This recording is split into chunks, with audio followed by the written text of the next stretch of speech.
Si os parece, vamos a comenzar, ¿no? Bueno, mi nombre es José Manuel Amor, soy socio de AFI desde hace ya unos pocos años. Y nada, bienvenidos a esta vuestra casa, AFI Escuela, y a esta colaboración, ¿no?, entre Economistas Sin Fronteras y analistas financieros, ¿no? Como sabéis, presentamos un dossier sobre los desafíos de la digitalización del sistema financiero, que se va a presentar tanto aquí hoy como en Bilbao, el día 1 de junio. Y bueno, pues yo entiendo que se va a distribuir, ¿no?, y ya está disponible para todos los que queráis, digamos, que verlo, ¿no? La verdad que la sesión va a ser corta. Como veis, ahí tenemos una horita y cuarto. Al final vamos a tener un vino español para los que estamos aquí. Los que estáis online lo siento mucho, pero no lo vais a poder disfrutar. Y nada, la sesión es muy sencilla. Es decir, una mínima introducción por mi parte, que va a continuar luego Marta de la Cuesta, y luego una mesa redonda en la que tenemos a Santiago Carbó, a Ignacio Tamarit y a Verónica López, ¿no? Las introducciones las hace más de cerca Marta, ¿no? Y el tema es desafíos de la transformación digital en el sistema financiero, ¿no? Yo creo que la industria financiera y la economía, ¿no?, claramente están en un entorno de transformación acelerada, ¿no?, en la parte digital, ¿no? Y esta aceleración, yo creo que desde el mes de marzo, con la salida de ChatGPT 3, el 4, etcétera, etcétera, pues nos está generando hasta un estrés de exceso de aceleración, ¿no? Pero bueno, nosotros hemos dado un pasito atrás, ¿no? Y lo que hacemos en la introducción del dossier pues era hablar, por supuesto, de esta transformación y de, bueno, las vertientes que tiene, ¿no?, tanto en la parte de riesgos de seguridad, de ciberresiliencia, la parte social es muy importante. Y bueno, pues damos un pasito atrás en la que miramos un poquito al ecosistema, ¿no?, el ecosistema de entidades tradicionales, ¿vale?, y de nuevos entrantes, nuevos actores y nuevas tecnologías, porque en el fondo tenemos un conjunto de fintechs que ya llevan unos cuantos años con nosotros, ¿no?, y que lógicamente aportan, ¿no?, un papel de disrupción y de aprovechar, ¿no?, en algunos casos, la lentitud de los grandes players en el mercado. Y bueno, pues en aspectos como cuentas y pagos, en aspectos como inversión, ¿no?, temas de robo-advisors, aspectos como la financiación, temas de crowdfunding, servicios y herramientas, plataformas, blockchain, seguros, en inmobiliario, toda la parte de PropTech. Bueno, tenemos ahí un ecosistema muy importante y yo creo que es uno de los temas que se van a comentar hoy bastante bien, ¿no? Por otra parte, tenemos dentro de ese ecosistema las Big Tech, que son digamos que los grandes, ¿no?, las grandes compañías que tienen una actividad, digamos, primaria de servicios digitales, que tienen mucho músculo, mucha capacidad de acceder a financiación y que, lógicamente, bueno, pues conviven, ¿no?, con estas fintech en el desarrollo de este ecosistema, en el que también, ¿no?, pues tenemos actores incumbentes, no diría del pasado, pero que, lógicamente, tienen que ponerse mucho las pilas, como es la banca, los seguros, etcétera, etcétera, ¿no? Y en este ecosistema están todas esas nuevas tecnologías y en medio, muy importante, para un número como este de dossier, de Economistas Sin Fronteras, tenemos a la sociedad. Por lo tanto, hay que hablar de hasta qué punto, ¿no?, pues todas estas tendencias se enmarcan en un desarrollo sostenible desde el punto de vista social y no generen riesgos adicionales a los que ya tenemos, que en el sector financiero ya son muchos, ¿no? Quiero entrar un poquito en esa parte de nuevas tecnologías, porque yo creo que hoy vamos a tener el placer de contar con nosotros con Ignacio Tamarit. Y ahí tenemos, bueno, pues contaba antes, la inteligencia artificial generativa, ¿no?, con el boom que estamos teniendo. Pero tenemos otros conceptos que ya los tenemos de los últimos años, como es el Big Data, lleva mucho tiempo, como es el Cloud, como es la biometría, ¿no? Yo creo que todo esto nos plantea, ¿no?, interrogantes importantes, ¿no? Porque al final, y con esto termino yo estos 4 o 5 minutos para darle paso a Marta, con toda la transformación acelerada se abren riesgos, ¿no? Riesgos que van desde la geopolítica, sabéis que estamos en una guerra de microchips, sabéis que estamos en una guerra por la supremacía tecnológica, riesgos que pasan por la tecnología per se, riesgos sociales y riesgos financieros, ¿no? Ahí yo creo que los supervisores y reguladores ya están, ¿no?, entrando a fondo con todos los temas de ciberseguridad, de ciberresiliencia, pero también hay una parte muy importante en términos sociales y de inclusión financiera que, bueno, luego nos comentará Verónica, que ha dado, no es nuestro país, está dando paso a la ley de la Autoridad de Defensa del Cliente Financiero. Yo creo que esto es muy relevante, ¿no? Por lo tanto, bueno, como planteamiento del dossier, yo creo que esto es lo que os puedo comentar. Marta nos va a hacer más un detalle, ¿no?, de quiénes han aportado y qué artículos tenemos. Y luego ya pasamos a la mesa redonda, que es el plato fuerte con nuestros 3 expertos, ¿no? Marta, yo. Muchas gracias, José Manuel, por esta presentación y por el trabajo conjunto que hemos hecho estos meses. Gracias a los que hoy van a participar en esta mesa y a los autores del dossier, que de manera generosa igual que en todos los dosieres de Economistas Sin Fronteras, participan y con un expertise que tratan de sintetizar en pocas páginas y con carácter divulgativo. Ese es el objetivo de los dosieres de Economistas Sin Fronteras. Para los que no nos conozcáis, Economistas Sin Fronteras nace en el año 97, con lo cual hemos cumplido ya más de 25 años. Y este es uno de los subproductos de lo que hacemos. Es una ONG atípica en el sentido de que no es asistencialista, pero viene a ser así como un think tank dentro de nuestras limitaciones, porque somos pequeños, pero siempre hemos perseguido el luchar por una economía más justa, más solidaria y más inclusiva, donde los problemas de desigualdad que todos vemos y que crecen, pues se abordan desde distintas perspectivas, en este caso desde el ámbito financiero y desde la digitalización. Economistas Sin Fronteras, por tanto, busca que la economía esté al servicio de las personas y no a la inversa. Nosotros, este es el número 48 de dosieres, o 47, 49, perdón, me corrigen. Por tanto, son 4 al año, llevamos ya muchos años y animo a aquellos que no lo conozcan a poder visitar los dosieres que hemos escrito o que hemos publicado en estos últimos años, desde temas de gobierno de la globalización hasta temas de fiscalidad, el tema de la alimentación en el mundo, problemas de oligopolio, la economía circular. Hay infinidad de temas: inversión de impacto, sostenibilidad, empresa, inclusión financiera, microfinanzas. No quiero extenderme más, pero está disponible en la web y podéis visitarlo. Y este encargo, a los que coordinamos, yo formo parte del Consejo Editorial de Dosieres, pero alguna vez también me toca coordinar algún número, nace a propuesta del comité, del Consejo, y desde el principio vimos la necesidad de formar una coalición con analistas financieros internacionales en este tema. Pedimos asesoramiento y ayuda a nuestro querido Emilio Ontiveros, que fue quien nos ayudó a gestionar esta joint venture, que diríamos, y tuve la ocasión de conocer a José Manuel y de ahí nace este dossier al que pues yo querría dedicárselo especialmente a él, a Emilio, que fue socio y fue patrono de los primeros patronos de la Fundación de Economistas Sin Fronteras, y por su compromiso siempre y atención siempre a cualquier petición que le hacíamos. En este dossier hablamos de retos, de desafíos que presenta la digitalización. Siempre en Economistas queremos darles el lado humano, como he dicho antes, y social a la economía, en este caso la economía financiera, a la digitalización. Y a todos los autores siempre les pedimos que hagan esa reflexión, ¿no? En eso nos queremos centrar también luego, si podemos, en el debate.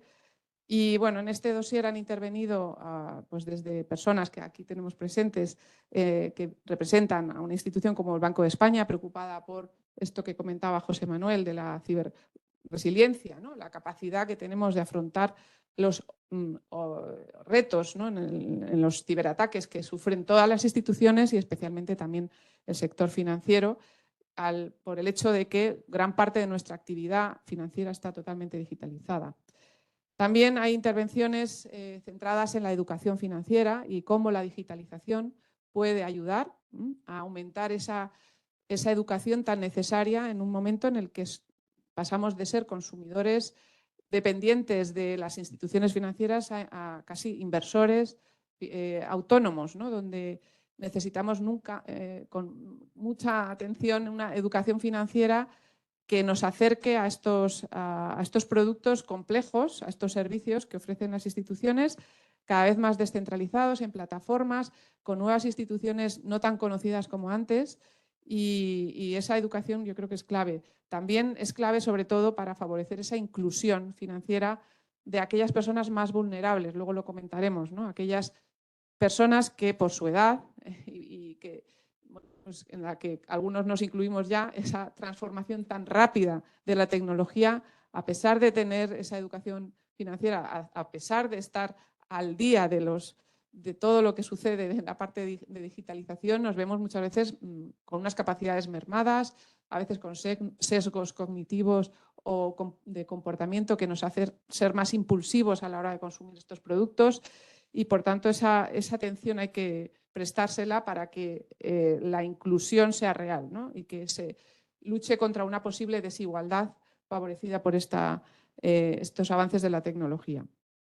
También vemos experiencias como plataformas de financiación y de crowd equity, como la Bolsa Social, que son instituciones que se crean para que los pequeños inversores podamos participar de estas nuevas experiencias de empresas innovadoras, también en lo social, que generan impacto y que con pequeñas aportaciones podemos capitalizarlas, ser accionistas activos, financiarlas.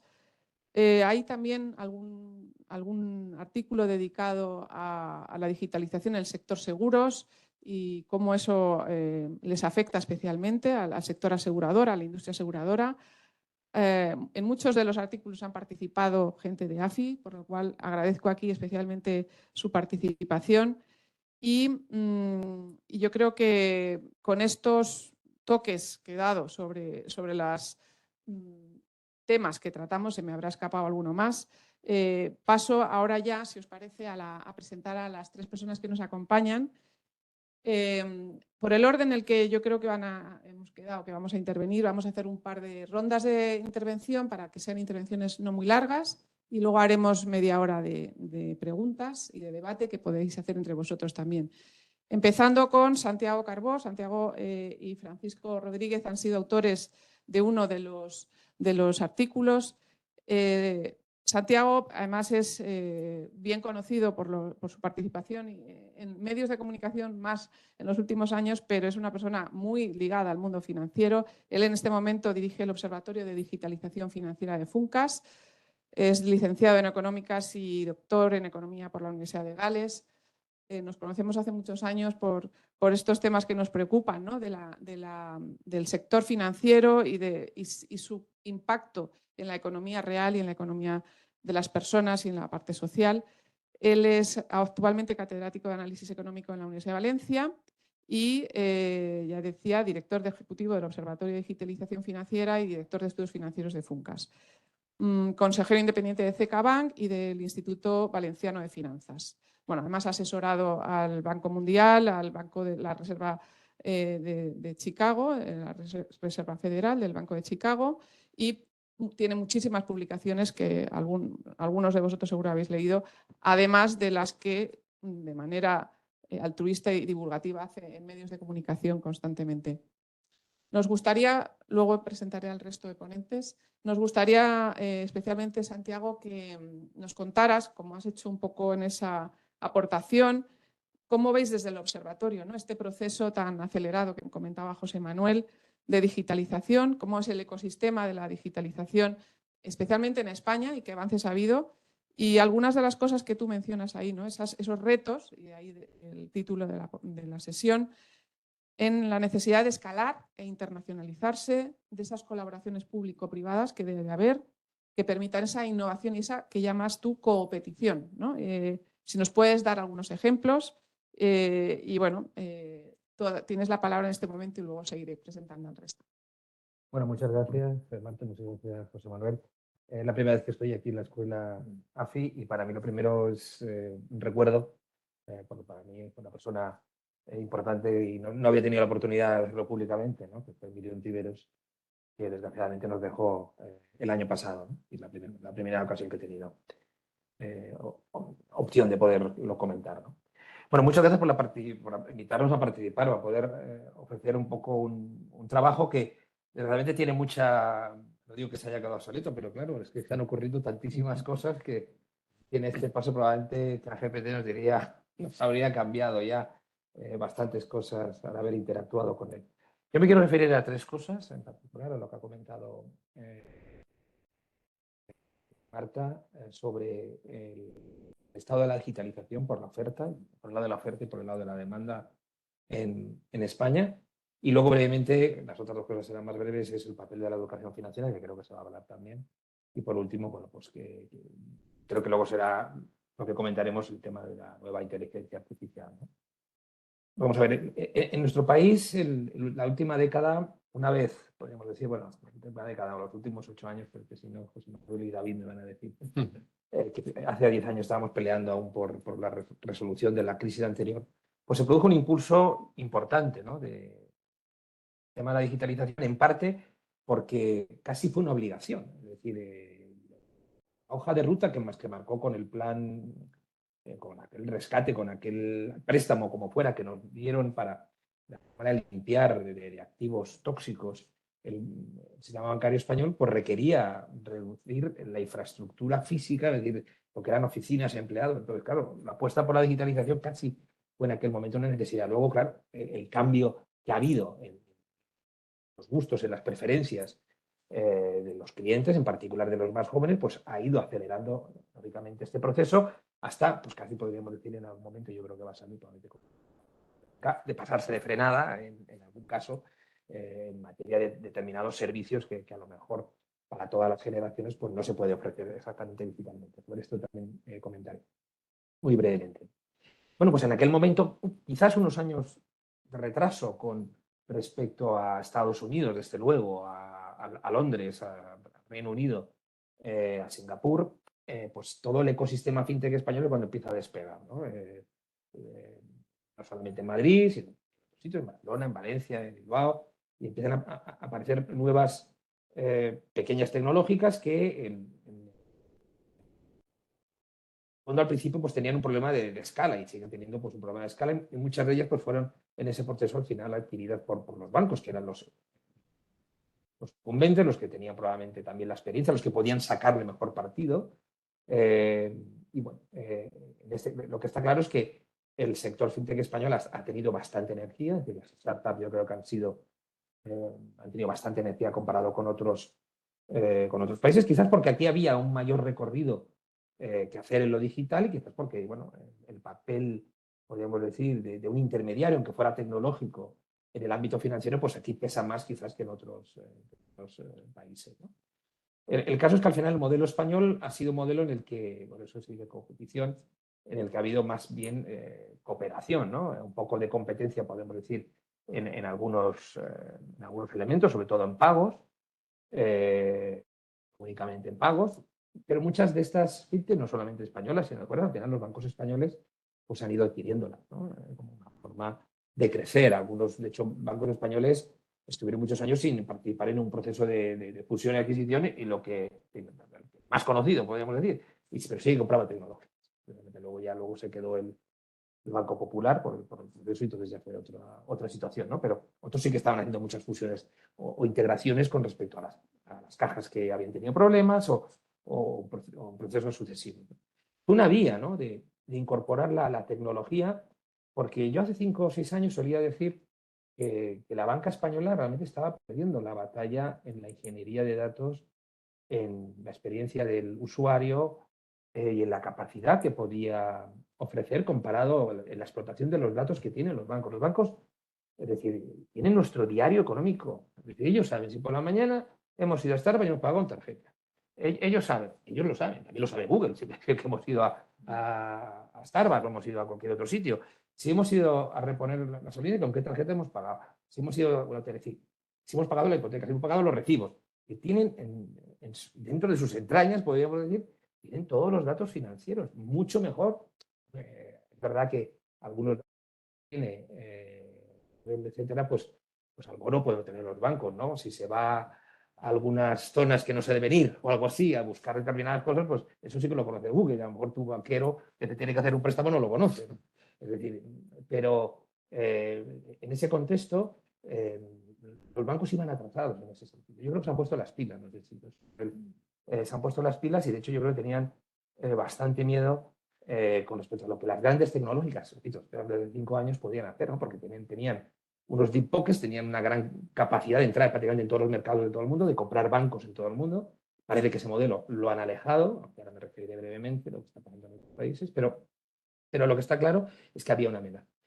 Ha habido un tiempo en el que los bancos que tenían, yo creo que una gran fortaleza que en aquel momento no se valoraba, y es los financieros están en los bancos. Los expertos en gestión financiera están en los bancos.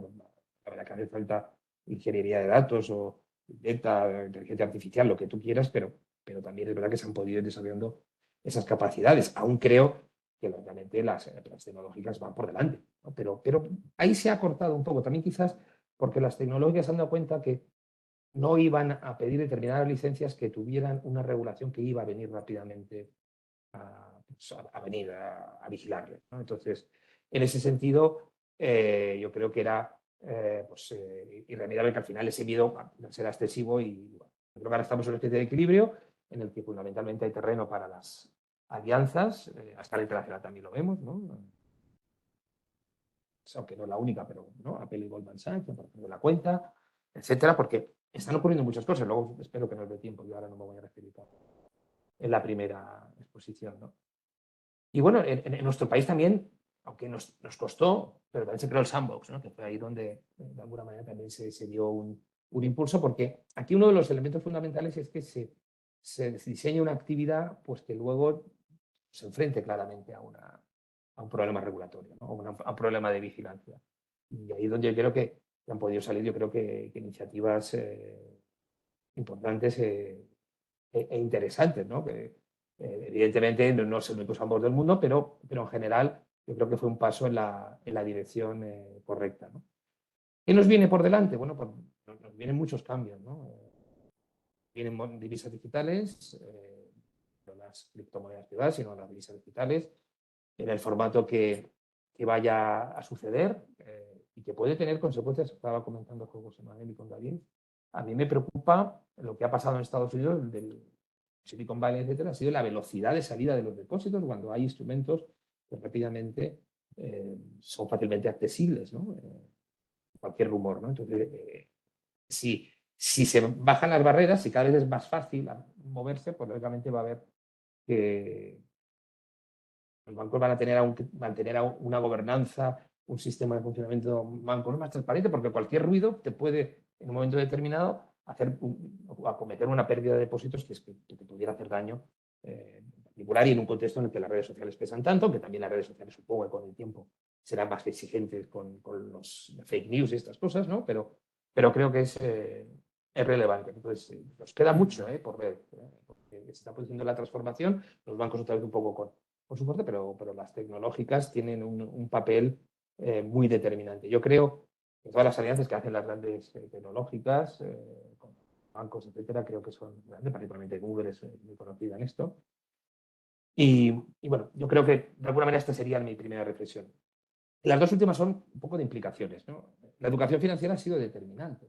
También la educación tecnológica tiene que serlo. Yo entiendo, y ahora escucharé a Verónica, la protesta que hubo cuando se habían cerrado muchísimas oficinas, porque realmente nos pasamos de frenada, y sobre todo durante la pandemia, ¿no? Que se cerraron muchos servicios, etc., ¿no?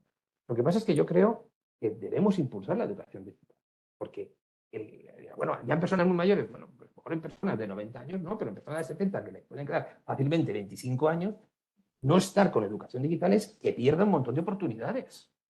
Si ya no bancarias, que pierda oportunidades. Entonces, entiendo que hay que mantener esos servicios, por supuesto, y entre otras cosas por el plan B, que eso nunca lo pensamos.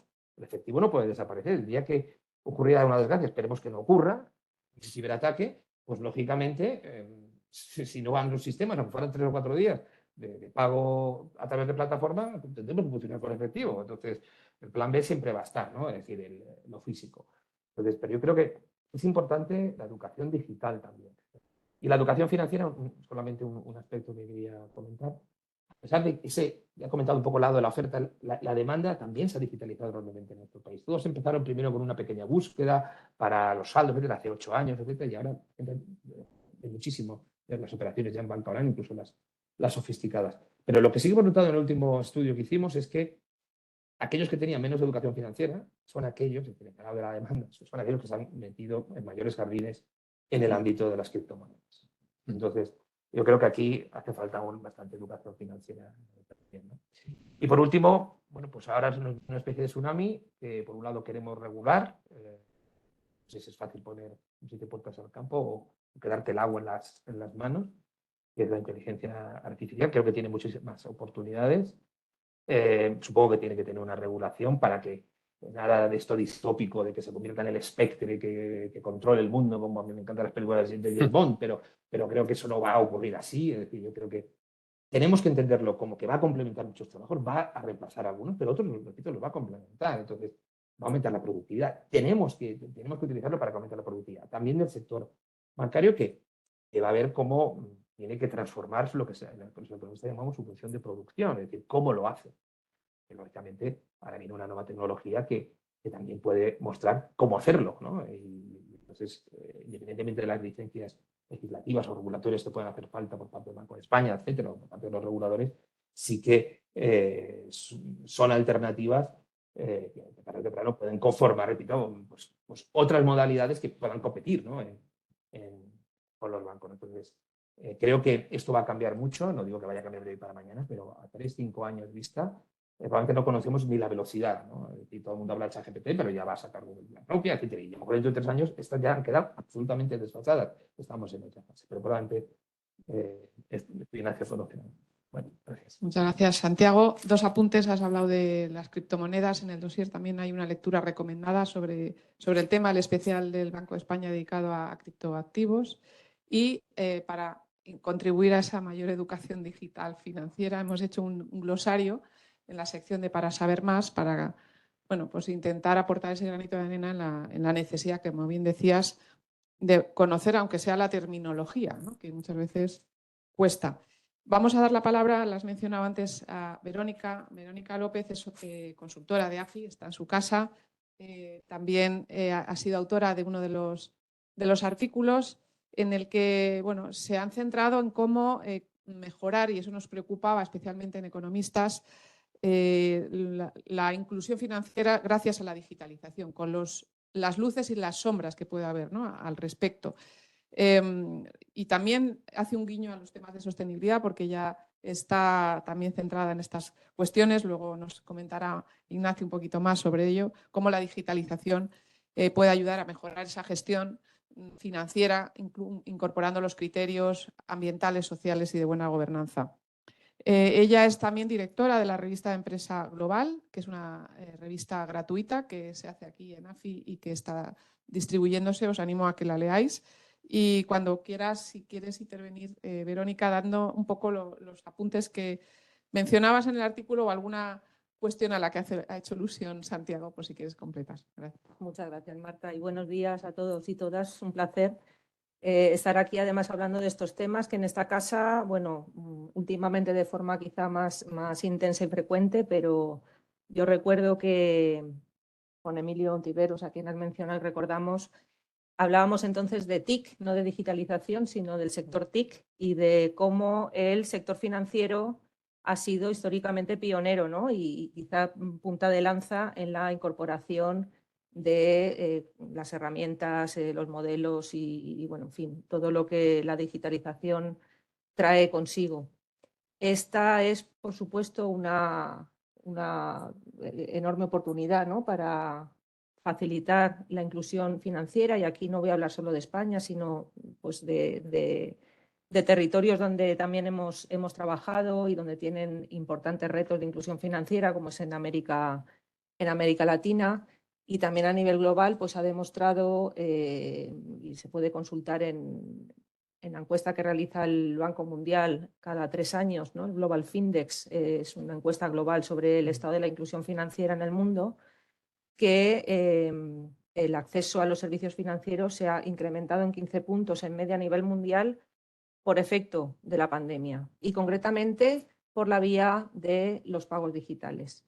Aquí Marta y yo, que nos conocimos hace unos cuantos años, ¿no?, en nuestra faceta de expertas, ¿no?, en microfinanzas e inclusión financiera, después de varias décadas, ¿no?, de exploración desde Yunus y desde las iniciativas en Bolivia, en Perú, con esa creencia, ¿no?, de que el microcrédito, ¿no?, el facilitar vías de financiación a pequeña escala a personas que se encontraban fuera del sistema financiero, pues era en aquellos años, los 80, los 90, digamos, la única forma, ¿no?, de incluir financieramente a las personas.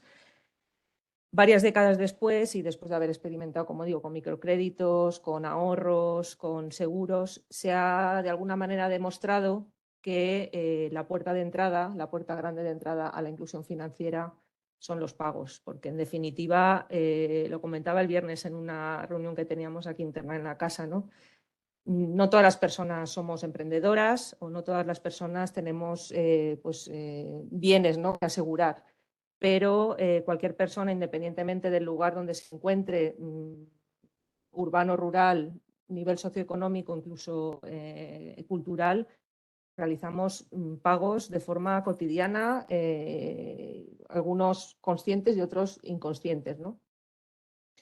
¿Qué ocurre? Que en países con amplios colectivos, ¿no?, de personas que no tienen acceso a los servicios financieros, el punto de partida, y ligando con la mención que hacías al efectivo, Santiago Carbó, aún existe muchísima gente que vive en un mundo de efectivo. O sea, que sus ingresos son eminentemente o exclusivamente proceden de ese medio de pago, ¿no?, tan físico y tan poco susceptible de formar parte y de aprovechar y sacar partido de la digitalización que existe incluso en España. A mí me gustaría compartir, si no lo conocéis, el estudio que hace el Banco Central Europeo cada 2 años, el SPACE, un estudio sobre actitudes de pago de los ciudadanos europeos.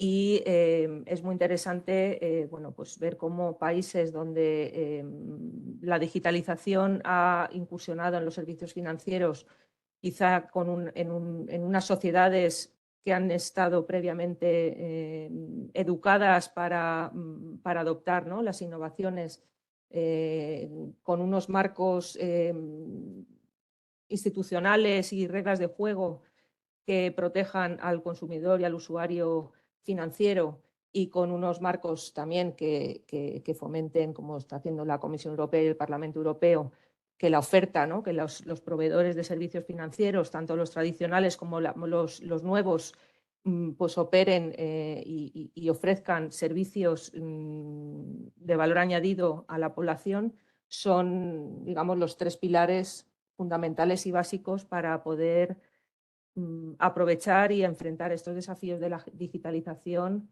de forma, digamos, segura y equitativa para todos. Estos 3 pilares son, como digo, la oferta, los proveedores de servicios financieros, que se encuentran inmersos en unas dinámicas, sobre todo desde el año 2015, con la directiva de PSD2, en el que pues, el contexto es cambiante, hay nuevos agentes que proceden de negocios distintos y muy alejados de los servicios financieros, y que además la normativa anima, ¿no?, a que compitan y a que compartan información y pongan al cliente, al usuario en el centro, ¿no? El cliente que además es propietario de estos datos financieros que hacía alusión Santiago.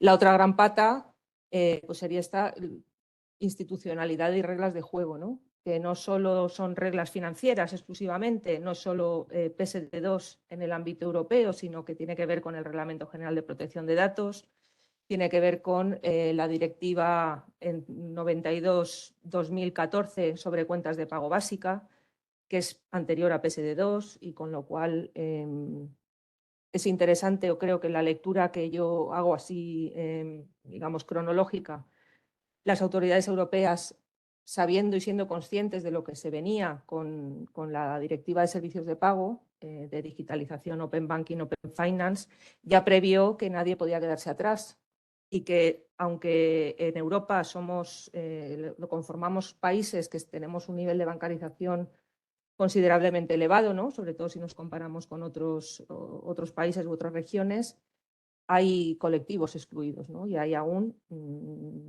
colectivos y cientos de miles de personas que no disponen de algo tan elemental como es una cuenta de pago básica para poder comprar en e-commerce, tener una tarjeta de débito, o incluso poder aquí en Madrid hacer uso de Bicimat, que únicamente puede uno comprar esos servicios a través de un medio de pago digital. Las cuentas de pago básicas, por ejemplo, no es una invención europea. Llevan operando en muchos países en desarrollo, y los que yo conozco en América Latina, desde los años 70 y 80.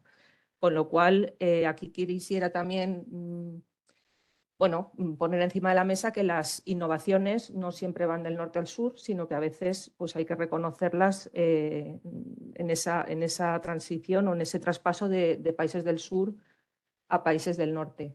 Y la tercera pata de ese taburete, que me parece que es elemental cuando hablamos de, en este caso, de digitalización vinculado a la sostenibilidad y a la inclusión financiera, es precisamente la mención que hacía Santiago a la educación financiera digital. Las personas tenemos que, en un entorno regulatorio que nos proteja, con unas buenas normas y lo que se anunció en estos días pasados, ¿no? La futura autoridad de defensa del cliente financiero en España, que viene a mejorar lo que ya existía en España, unas entidades que provean servicios financieros, pues atendiendo códigos de conducta, buenas prácticas, etcétera, etcétera. La tercera pata es indudablemente que las personas primero sepamos a qué nos estamos enfrentando, nos leamos los contratos, si no entendemos algo que lo preguntemos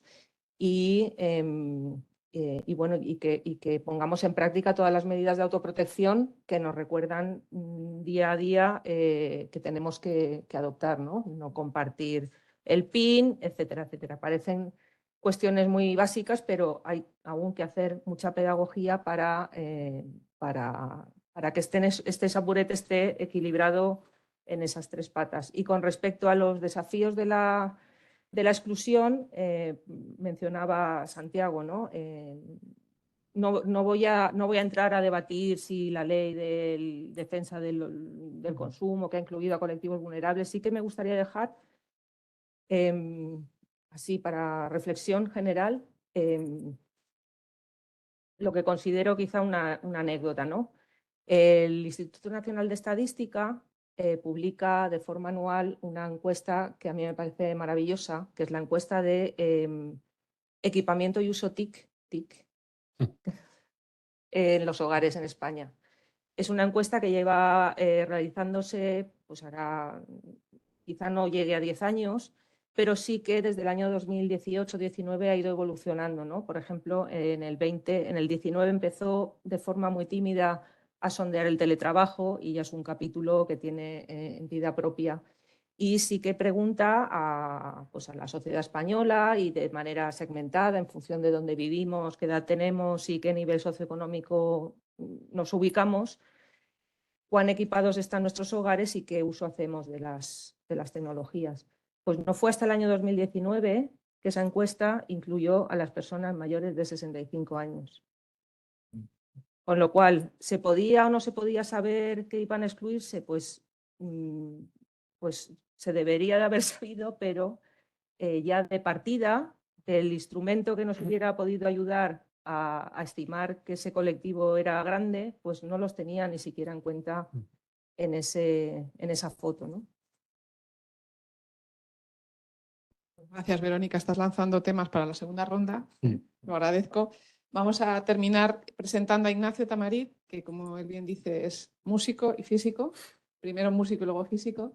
Él es graduado superior en guitarra clásica y licenciado en física teórica, doctor en ingeniería matemática, con lo cual tiene una formación tremenda y durante más de una década ha aplicado su experiencia en la modelización de los sistemas complejos en diferentes ámbitos como la economía experimental, en las redes sociales o la sostenibilidad. En la actualidad, él desempeña el cargo de lead científico de datos en Clarity y donde trabaja desde el 2020, desarrollando modelos de aprendizaje automático, detección de anomalías y cadenas de valor. Le hemos querido invitar a Clarity y a Ignacio en representación de la institución porque, como mencionábamos antes también, los temas de la ingeniería de datos o la inteligencia artificial aplicado al campo de la sostenibilidad es un terreno en el que se está creciendo mucho por la necesidad que hay de utilizar esta información por parte del sector financiero, pero también por parte de cualquier empresa emisora o empresa que tenga que estar supervisada por los organismos correspondientes. Y Clarity es una startup que nace a iniciativa de una persona española, una emprendedora española, que se creó en el 2017, es decir, hace muy poquito, y que actualmente cuenta con 300 empleados, o sea que el crecimiento ha sido exponencial prestando servicios, entre otros, a clientes como Deloitte, Santander o BlackRock. Es decir, es un nicho de mercado para startups que trabajan sobre todo en aplicar la tecnología para una utilidad, en este caso, de ayuda al sector financiero, también al ciudadano, al consumidor y al inversor. Y nos gustaría primero, en esta primera intervención, Ignacio, que nos contaras un poquito con detalle este caso práctico que he querido traer aquí. Claro. Lo primero de todo, muchas gracias por la acogida de la invitación y por la presentación también.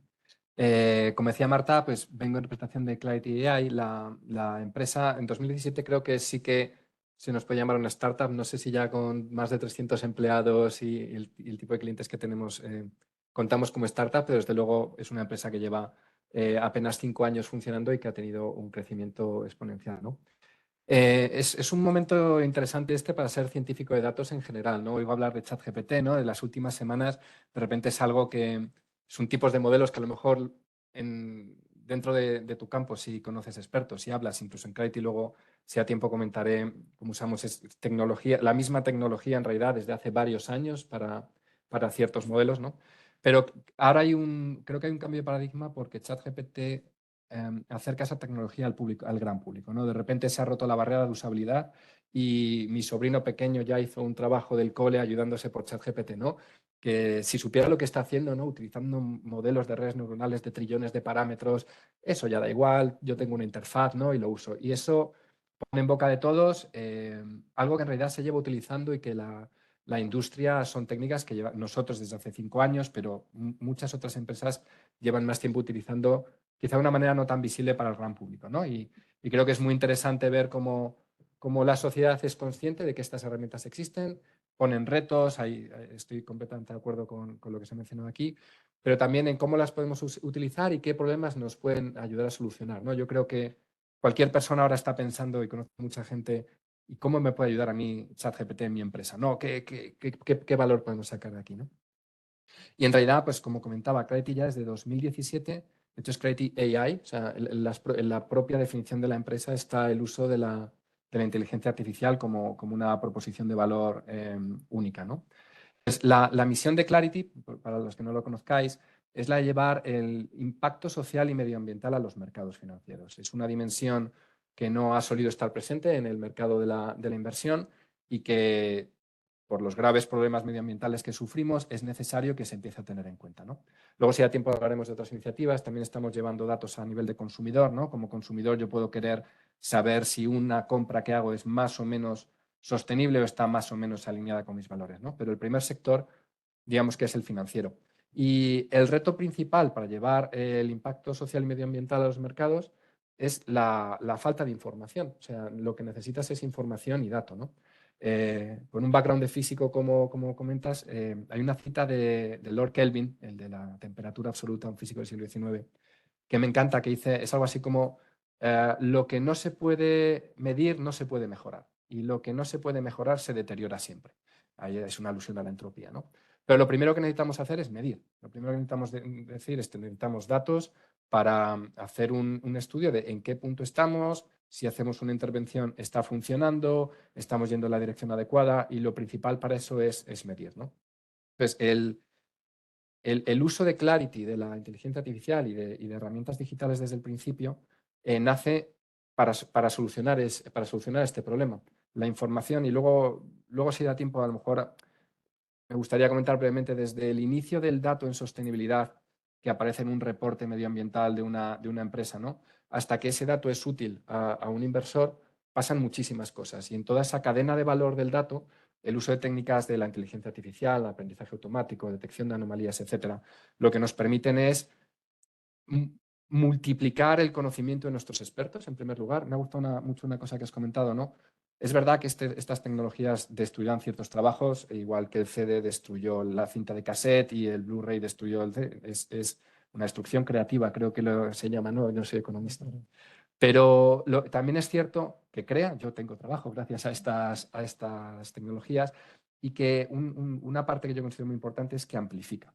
Nosotros colaboramos siempre, en Clarity hay un modelo en el que siempre se colaboran los científicos de datos. Tenemos un equipo de más de 20 personas solo en ciencia de datos, sin contar ingenieros que hacen posible la ciencia que hacemos.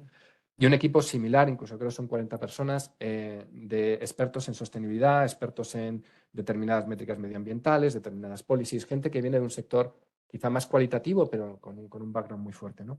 Entonces, gracias a esta unión de las técnicas avanzadas de análisis de datos, de estimación, de detección de anomalías, de generación de lenguaje, etcétera, en colaboración con los expertos, lo que consigues es un efecto amplificador, ¿no? En lugar de que necesitar 300 expertos para hacer un assessment de las emisiones de carbono del sector, pues puedes tener 2 data scientists con 2 expertos, siendo el experto el que indica al data scientist cómo utilizar esa información para estimar, cómo generar esos modelos, ¿no?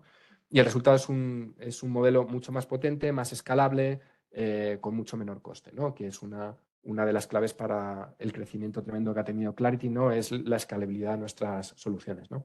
Luego, además, las herramientas digitales también te permiten mucho personalizar al cliente y a la necesidad del mercado que va surgiendo, ¿no?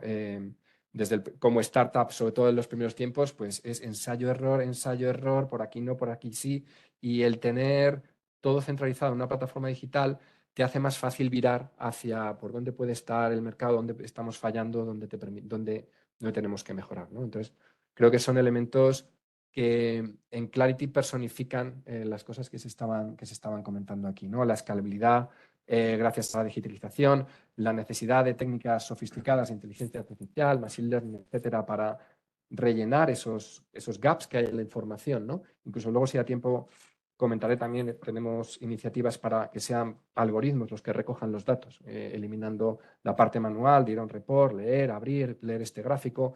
Ya vemos casos de éxito en algoritmos haciendo esto. Imaginar el cambio en tiempos que supone tener personas yendo reporte a reporte a un algoritmo siendo capaz de ingestar miles y miles de PDFs por segundo, ¿no? Invertir en estas herramientas, tenemos una parte de investigación y desarrollo. Muchas de las cosas que hemos hecho aportan valor y las mantenemos y las desarrollamos y hemos probado muchísimas. Oye, y si probamos, esto funciona, ¿no?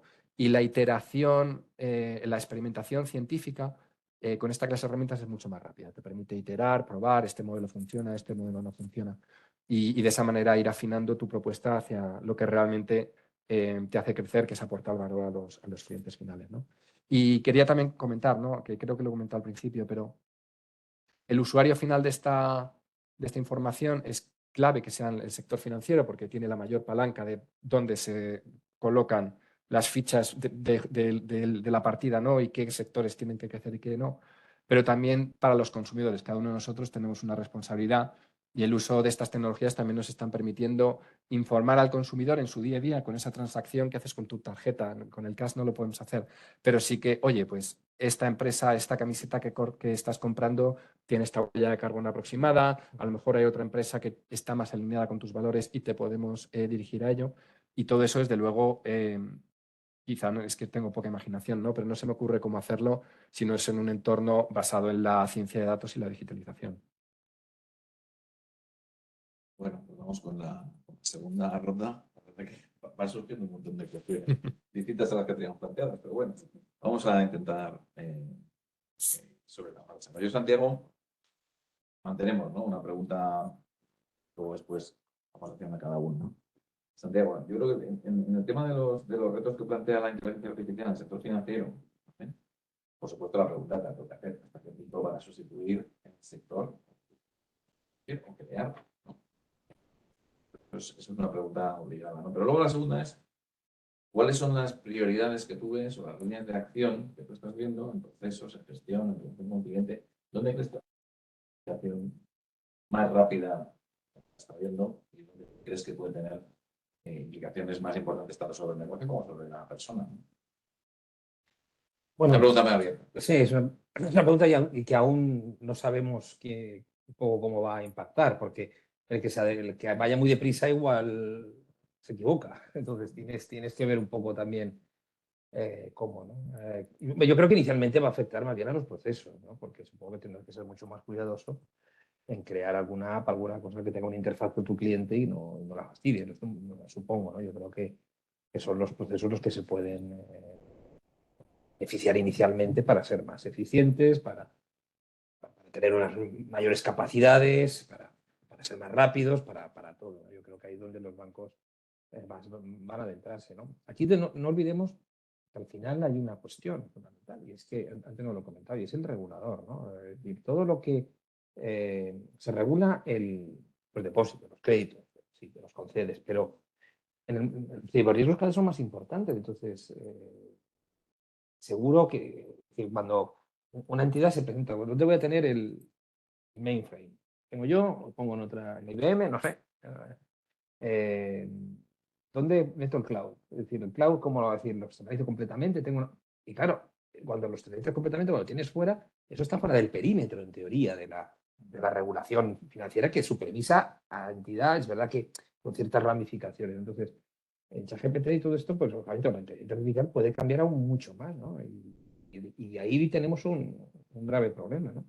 Los reguladores siempre van a ir más lentos que los equipos de ingeniería de datos que tienen muchas mayores capacidades. Los reguladores van por detrás de las grandes tecnológicas en todo el mundo, incluido el Department of Justice de Estados Unidos, que tiene un ejército de gente que puede investigar, pero va por detrás. Es decir, las tecnológicas saben mucho más, entienden mucho más y pueden saber si afecta más a la competencia, ¿no? O cómo puede afectar a los riesgos. Es decir, los reguladores van un poco en ese sentido por detrás. Entonces, se puede adoptar una visión como muy restrictiva inicialmente, entonces básicamente a lo mejor procesos, pero claro, cara a lo que sea interactuar con con tu cliente directamente, pues eso puede ser un elemento de mayor riesgo inicialmente, ¿no? Como todo lo que planteamos. Pero yo creo que esto no significa que se van a desaparecer los bancos. ¿No? Si los bancos poco a poco se van a ir convirtiendo en una institución basada en una plataforma.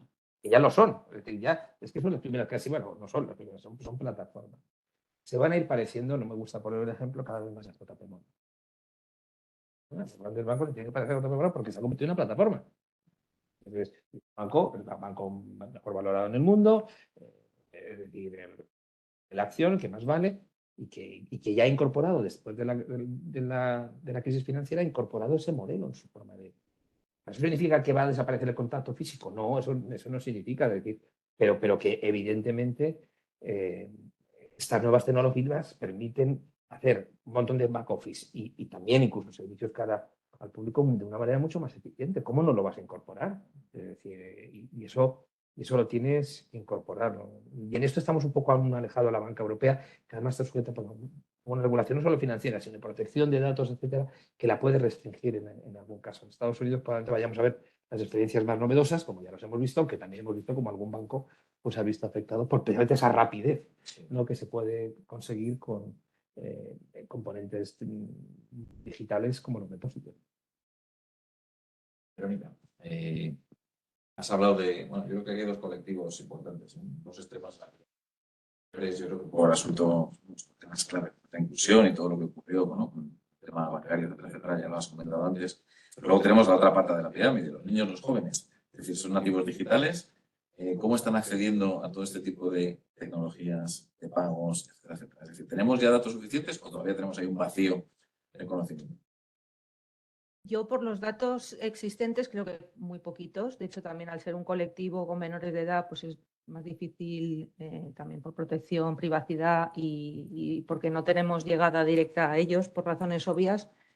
Pero sí que percibo que estamos perdiendo, o el sector financiero está perdiendo una oportunidad. Y yo he tenido conversaciones frecuentes, un poco sondeando de por qué, ¿no? Cada vez con menor edad, yo situaría esa edad en los 12 años, ¿no? Cuando los niños y las niñas pasan a la secundaria, que en muchos casos pues, cambian incluso de colegio al instituto y ya hay que comenzar a equiparles con las llaves de casa, el bonobús, el teléfono móvil, lamentablemente. Y le damos una tarjeta de pago a nuestros hijos con esa edad, que es el momento en el que comienzan ellos y ellas a ser autónomos y a hacer pequeñas compras o por si acaso tienen que tomar un taxi o comprarse unas chuches. Yo percibo que no, yo lo he hecho, pero cometiendo, y aquí lo digo en pequeño, cometiendo una suplantación de identidad. Mis hijos tienen una tarjeta prepago que tienen 20, 30, 40 euros, no mucho más al mes, la paga se la damos en formato digital, pero esa tarjeta está en nombre de uno del padre y otro de la madre. Tenemos dos, así nos lo repartimos porque bueno, hay determinados aparentemente aspectos regulatorios o que no hay caso de negocio, pero más allá de que salgan los números, creo que es una oportunidad quizá perdida el que en ese momento en el que las personas comienzan a tener autonomía a la hora de hacer estos pequeños pagos, no aprovechemos y les equipemos con algo tan básico, sencillo, seguro, y que además le puedes controlar dónde está con la aplicación, o sea que además tiene sus ventajas a la hora de poder saber qué uso está haciendo de ese dinero y dónde.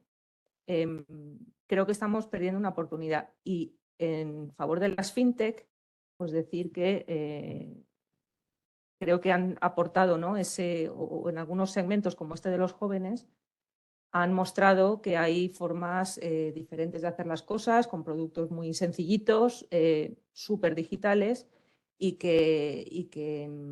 bueno, que no es crear clientes financieros del futuro, al final es educar financiera y digitalmente a nuestros hijos e hijas para que tengan una mayor autonomía y puedan distinguir y comenzar a tener esa relación con los servicios financieros. Y la distinción más básica, yo lo comentaba el otro día con mi hijo, ¿no? Que me decía, mi amiguito no sé qué tiene una tarjeta de crédito. Digo, ¿cómo que tiene una tarjeta? Sí, porque, digo, no, tendrá una de prepago como tú. Dice, no, pero la mía es de débito. Digo, no, la tuya no es de débito. La de débito no la tienes porque te gastarías el dinero de tu cuenta. Tienes un prepago que es como el dinero que llevas en el monedero. Y bueno, estas conversaciones que quizá deberían de tenerse también en los coles, lo que pasa que no hay espacio en el currículum para tener estas conversaciones, pues quizá las familias, los entornos, las entidades, Banco de España, pues pudiéramos sentarnos, ¿no? a ver cómo vamos trabajando y preparando, ya que con las personas mayores pues las soluciones son diferentes. Con las personas más jóvenes, pues apostar por ellas, ¿no? Y ser valientes en ese sentido, con todos los mecanismos de seguridad, obviamente, que tenemos a nuestra disposición. Que los hay, ¿eh? Mis hijos tienen tarjeta de prepago también. Les ha abierto el mundo a ver cuánto se gastan, en qué se gastan, o tienen sus resúmenes, o sea, yo creo que es que si no nativos digitales. No entiendo por qué tan baja la adopción, ¿no? Pero bueno, Ignacio, sin que nos reveles nada sobre el futuro de tu empresa, ¿dónde tú ves nuevos casos de uso? ¿Dónde crees que la velocidad, esta rapidez con la que vamos, nos va a llevar desde un punto de vista de la inteligencia artificial? Bueno, es relevante, pero sin que tú nos desveles nada, no sé, no es lo que te estoy preguntando, pero ¿dónde crees que nos puede llevar más allá de lo que estáis haciendo? Wow, es un ejercicio. Es una bueno, es muy interesante. No, además es una pregunta importante porque una de las claves, creo, en esta revolución de la inteligencia artificial es que todo cambia muy rápido. Y lo que hace 3 años es imposible, hoy es una realidad, y lo que hoy no nos podemos imaginar, mañana es una realidad, ¿no? Entonces, creo que hay un aspecto clave que es primero, asumir que esto es así.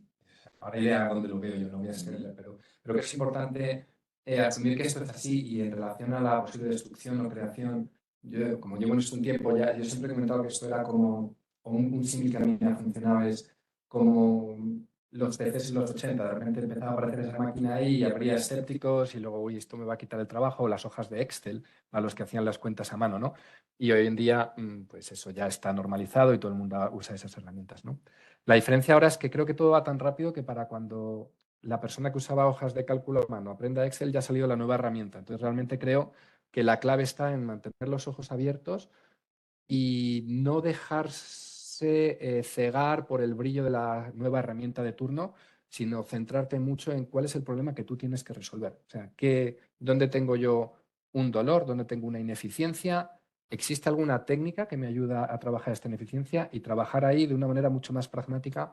Quizá no tiene tanto glamour como decir, voy a montar un chat que mis clientes van a preguntar, que sería lo que ahora te pide todo, sino realmente dónde está mi cuello de botella, dónde tengo yo una ineficiencia. Y ahí es donde tienes que buscar qué herramienta hay y hacer esa búsqueda una vez a la semana, porque, por ejemplo, hay un paper, un artículo científico, creo que es 2017, que es el que da lugar a todos estos modelos de lenguaje natural, se llama Attention is All You Need. Este paper nace con Clarity y hoy en día ya esto es tecnología casi antigua y está en boca de todo el mundo y ya tenemos que estar innovando más allá, ¿no? En nuestro caso concreto vemos mucho potencial uso, comentaba antes, por ejemplo, en la recolección automática de información. O sea, la capacidad que tiene esto, por ejemplo, GPT-4 combina inputs visuales y de texto. Eso es una novedad. Le puedo dar una imagen y le puedo dar un texto y le puedo hacer preguntas. Antes, pues, podías tener un modelo para hacerte una imagen, otro para un texto. Entonces, estamos trabajando mucho en esa línea, por ejemplo, y quién sabe si dentro de un año, lo que hace un año era completamente manual, dentro de un año pueda ser completamente digital, lo que implica pues, la escalabilidad, reducción de tiempos desde la colección hasta que le da valor al cliente, etcétera. Creo eso en cuanto a nuestro uso, digamos, interno por el tipo de cosas que estamos trabajando. Creo que a nivel de la población general es fascinante. O sea, ChatGPT, incluso que más o menos entiendo cómo funciona, yo lo uso y digo, wow, o sea, para un niño que vio, no me acuerdo cómo se llama, cortocircuito, no sé si la gente, claro, yo digo, esto está pasando, ¿no? Vamos a tener robots en casa con los que hablamos. Y creo que ahí realmente ahora mismo la imaginación es el límite, la combinación de sistemas. Con ChatGPT te relacionas mediante escribiendo, pero ya hay inteligencias que traducen tu voz a lenguaje y tu lenguaje a imagen y tu imagen a lenguaje, ¿no? En el momento en que todas esas herramientas se empiecen a coordinar entre sí, creo que las posibilidades que pueden surgir son infinitas. Y vuelvo un poco al principio, ¿no? La clave es, esto está pasando. Esto es como si no quieres ver que el PC ha llegado a tu vida, pues ya está aquí, te quedarás atrás. Y siempre mirando hacia adelante porque cambia muy, muy rápido, incluso para los que estamos dentro, ¿no? Yo creo que por el tiempo vamos a dar la palabra digo, por el tiempo que tenemos que consumido sobre lo previsto, para que si hay alguien en la sala que quiera participar y hacer algún comentario, alguna alusión, y alguno de los que estén conectados por internet, si no lo hubiera, pues tenemos más preguntas, pero es vuestro turno. ¿Están todo claro? Yo creo que son demasiados temas. Mientras van pensando, a mí me gustaría sacar aquí un poco, también se comenta en alguno de los papers, ¿no? De los artículos del documento, sobre el tema de los sesgos conductuales, ¿no? Nosotros desde el ámbito académico hemos intentado incursionarnos un poco en la parte de la psicología, ¿no? El comportamiento de las personas.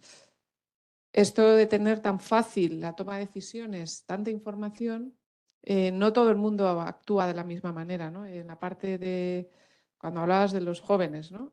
Impulsivos, más allá de la educación financiera, ¿no? Porque pueden tenerla o podemos tenerla y todos somos conocedores de casos de gente que cómo puede ser que sabiendo esto haya cometido este error, ¿no? Entonces, esa parte de la psicología, que no sé cómo integrarla, no sé si alguno podéis responder o alguno habéis colaborado, del consumidor y cómo incluir esa faceta también en la oferta, ¿no? No en el consumidor, que obviamente pues es así y a lo mejor con terapia o con otro tipo de herramientas puede mejorar su conducta, pero sí en el que toma las decisiones desde el lado de la oferta, tener en consideración esa información, ¿no? Si tienes información de cuánto consume, dónde se gasta, pues tienes también datos de su impulso, si es más impulsivo, más meditativo, todas estas cosas. ¿Qué vas a hacer? ¿Vas a impedirle al impulsivo? Claro, porque a veces el usuario dice, oye, está aconsejando que haga otra cosa, pues no quiero. Y claro, te revelas a eso. Vamos a ver, la empatía que uno tenga, la manera de reaccionar, eso viene innato. No puedes, como dices tú, educar. Puedes ir a terapia si tal, pero eso es innato. Errores se van a seguir cometiendo. A ver si pensamos que porque estas nuevas herramientas no va a haber errores humanos, que estarán los humanos y a lo mejor incluso el consejo que te da es erróneo, no porque sea erróneo por sí, sino en las circunstancias que a lo mejor tú lo vas a ampliar. Es decir, es que creo que le estamos dando como, es decir, va a ser una herramienta utilísima, pero yo creo que no pensemos que elimina los errores, sino lo que tiene que aumentar es la eficiencia, aumentar las posibilidades para que la productividad se incremente. Hagamos las cosas mejor, pero de ahí a que no haya errores, yo creo que eso no va a existir. Menudo mundo tendríamos también, ¿no? En ese sentido. Entonces yo creo que Lo que sí que tenemos que tener claro es que al final habrá un encuentro, y lo dejo, entre esa herramienta y las características humanas de esa persona. He dicho, su empatía, su inteligencia, su atrevimiento, su perfil al riesgo. Es decir, si tiene aversión al riesgo, ¿qué más se puede hacer? Lo puede detectar, pero es como es intentar, no sé, ponerle pues demasiadas trabas a esa persona inicialmente, ¿no? Yo creo que hay que utilizarlo como un medio, ¿eh? No pensemos que por sí va a ser el fin, ¿no? Yo creo que sí que debemos aprender de los errores y de alguna manera reconocer que sí que hay algunos productos, hemos conocido, ¿no? Algún producto financiero pues que precisamente con todo ese conocimiento, ¿no? Pues ha tratado de potenciar hábitos de consumo que se anticipaban que iban a derivar pues en problemas de sobreendeudamiento, etcétera, etcétera. No quiero mencionar productos concretos, sabréis muchos a cuáles me refiero, pero que... Y de hecho la normativa hoy está ya tratando de reconocer que hay que tratarlo de otra manera, ¿no? Porque pues tiene, no sé si son efectos secundarios, pero desde luego implicaciones de largo plazo que por carencias de educación financiera de las personas, colectivos que han tendido, ¿no?, a hacer uso de esos productos, pues porque eran a priori más asequibles, más accesibles, etcétera, etcétera, pues se han transformado en un problema, ¿no? Entonces, aprendamos de los errores del pasado. Los errores, no quiero decir aquí que sean malintencionados todos, pero en cualquier caso, si se ha podido constatar que ha conducido o el conocer mejor al cliente puede llevar a conducir a aprovecharte más de sus carencias, debilidades o circunstancias de vulnerabilidad, pues hagamos lo contrario de ello. También, o sea, creo que hay riesgos que aparecen, bueno, lo comentáis en el dossier también, ¿no? Hay riesgos que aparecen completamente nuevos con el desarrollo de la nueva tecnología, que incluso si estás pendiente de no cometer errores del pasado, eso no te exime de los errores del futuro y los del presente, ¿no? Aquí sé bastante menos, pero sí que trabajo temas de economía experimental en el pasado, ¿no? Y me parece un mundo fascinante. Por ejemplo, sé que hay estudios en cómo bots en Twitter son capaces de polarizar discusiones. Esto se hace desde hace muchísimo tiempo, ¿no? Y cómo la inclusión de inteligencias artificiales en grupos de personas que toman decisiones, tú puedes meter un bot y que tenga un tipo de opinión y con eso puedes generar cambios de comportamiento en los colectivos, ¿no? Eso son cosas que de lo que yo recuerdo ya se estaban estudiando y que de verlas en el, digamos, en el mundo real, no académico, en el sector financiero, yo le pido ayuda al bot de mi banco para hacer no sé qué. Estas son cosas que creo que tenemos que entender mucho y ahí la investigación creo que es clave de cómo modifica esta nueva herramienta, este nuevo sistema, lo que ya sabemos del comportamiento de nuestro sistema, ¿no? Y como son sistemas complejos, un pequeño cambio aquí te puede estar modificando completamente la salida, el output, el riesgo que tienes, ¿no? Y creo que ahí es fundamental que mantengamos, sobre todo en algo tan crítico como es esto, los ojos abiertos a los nuevos retos y peligros que cada nuevo paso que damos que hay que darlo porque es el progreso, pero hay que estar muy abierto a los riesgos que conllevan. Y ya que has hablado de algoritmos, también los sesgos que podemos Heredar incorporar al algoritmo, ¿no? Para que el resultado que emita parezca inocuo, pero... Claro, un algoritmo, por ejemplo, estos modelos de lenguaje, también se habla mucho de los sesgos y hay casos muy paradigmáticos, ¿no? De inteligencias de Google que pues, le preguntabas cosas y te daban respuestas racistas y entonces, claro, Google es racista, ¿no? Google lo que ha aprendido desgraciadamente es de esta sociedad y lo que ha cogido es todos los datos, Wikipedias, entradas, etcétera, y resulta que es que somos un poco racistas en general, o al menos las fuentes de las que han aprendido estos modelos tienen sesgos racistas o de otro tipo y los modelos los aprenden, ¿no? Creo que ya somos muy conscientes de que eso ocurre, es inevitable porque va a aprender de nosotros. Creo que nos devuelve también una reflexión como individuos, ¿no? El problema no es el modelo de lenguaje, el problema es lo que le hemos enseñado, ¿no?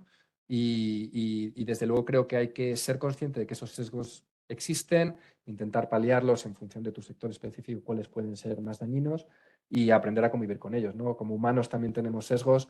Una parte positiva de los sesgos de las inteligencias artificiales es que son transparentes en un sentido, ¿no? No depende de tu sesgo o mi sesgo, es una máquina que ha aprendido con unos parámetros y que podemos explorar de dónde viene ese sesgo y cómo podríamos, entre comillas, corregirlo. Pues a mí se me sale una pregunta obvia, no lo ha dicho nadie, ¿no? Pero ¿está preparada la arquitectura reguladora para todo esto? ¿Y qué hace falta para que se pongan las pilas para acompañar a la velocidad a la que estamos yendo? Porque si no, estos problemas de sesgos, de comportamientos, de no corrección, se van a amplificar en los próximos años. Y nuevos que descubriremos, etcétera. Creo que, mi opinión es que estamos en los albores de esto, la regulación creo que tarda más. Tampoco sabes muy bien qué regular, es un poco... ahí desde luego no soy el experto, ¿no? Pero sí que sé que hay casos, sesgos humanos curiosos, ¿no? Había un estudio que demostraba que las sentencias de los jueces que se daban después de comer eran más benévolas que las que se daban antes de comer.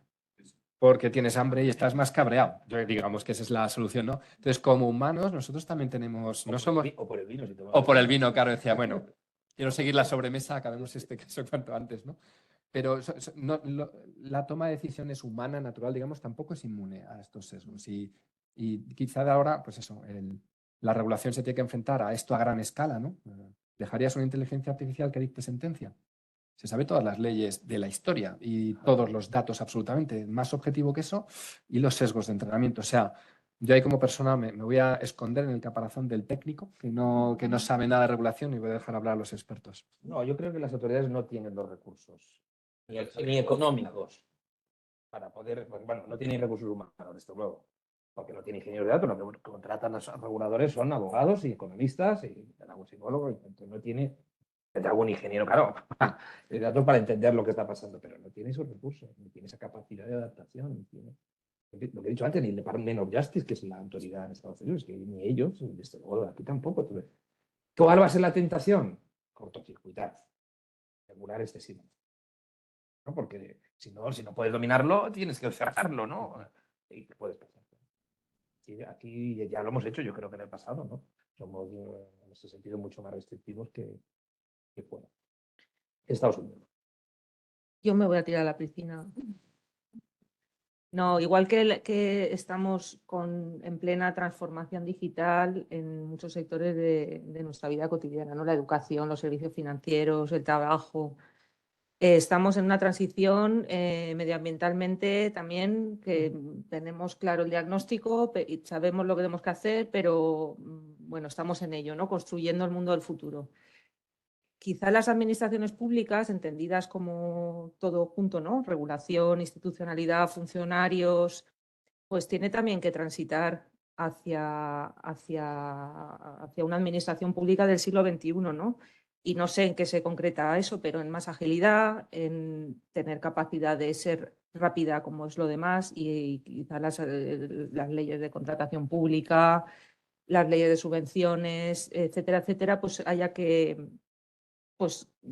reflexionar si pueden también transformarse, ¿no? Para bien y para acompañar todo este proceso y para, en definitiva, cumplir su función. Igual que creo que quizá hay un aspecto, ¿no? O algún servicio que proveen las administraciones públicas que con todo el conocimiento que tenemos hoy en día y de ciencia de datos, interconexiones, interoperabilidades, muchos servicios deberían ser quizá provistos de oficio, ¿no? Y aquí, pues, el IMV. A lo mejor esos colectivos a los que está dirigido el IMV ya no solo tienen problemas de vulnerabilidad socioeconómica, sino que la burocracia les come. Y si además eso se junta con que no hay, bueno, pues que nos hemos digitalizado a la hora de proveer servicios y estas personas quizá no sean capaces de ir solas en todo el proceso, pues hagámoslo a la inversa, ¿no? Y luego ya verificamos si correspondía o no ser o no beneficiario ex post. Y con el marco regulatorio, pues quizá esa lentitud, como bien señalabais, no es solo que pues que hay que entender y diagnosticar bien lo que está pasando, sino tener el personal equipado, las herramientas, la transparencia de la información, la capacidad de sancionar, etcétera, etcétera, porque también podemos tener regulaciones preciosas y que luego pues no se cumplan, ¿no? O no podamos. Pero que la tendencia sea regular demasiado. ¿Cuántos has dicho que trabajan en Clarity? ¿200? 300. ¿Cuántos trabajan en la Comisión Nacional de Mercados y Competencia? Por ejemplo, dentro de una. No. Bueno, yo creo, no sé si hay alguna pregunta. Perdón. No queda ninguna pregunta, ¿no? ¿Alguien quiere intervenir? Es último minuto, estamos en hora y vamos a ser responsables también con el tiempo. Pues os quería agradecer, en nombre ya de José Manuel y mío y de todos los que están aquí presentes y nos siguen, todo lo que habéis compartido, porque son muchos desafíos, bastantes, hay incertidumbre, hay esperanza también, ¿no? Porque siempre, sobre todo los tecnólogos, dais la parte positiva, ¿no? Y a mí me da alegría, ¿no? Escucharlo. Estaría bien que toda esa tecnología, como tú dices, se aplicara hacia ciertas áreas de negocio no tan rentables, ¿no? Desde el punto de vista económico, pero sí rentables socialmente, ¿no? Porque desgraciadamente puede producirse esas disparidades que, bueno, pues siempre la tecnología y la educación financiera, la educación digital genera entre los más vulnerables, los que no tienen esa capacidad y ese conocimiento. Y bueno, yo creo que habrá una segunda parte, seguramente, de este dossier dentro de poco, porque como vamos tan rápido en los avances, el tema del regulador yo creo que es fundamental, siempre está ahí, pero en este campo pues hay mucha más incertidumbre, como decía, menos recursos, menos capacidades también en este sentido. Entonces, terminar, no sé si José Manuel quiere añadir, agradeciéndoos el debate, ha sido muy sustancioso, yo creo que lo volveremos a escuchar varias veces y a los que nos habéis seguido, sobre todo presencialmente, ahora nos vamos a tomar algo y a los que nos siguen por internet o nos seguirán porque quedará grabada la sesión y la compartiremos entre todos los que nos puedan escuchar, que seguramente son muchos. Muchas gracias a todos. Gracias. Gracias a ti.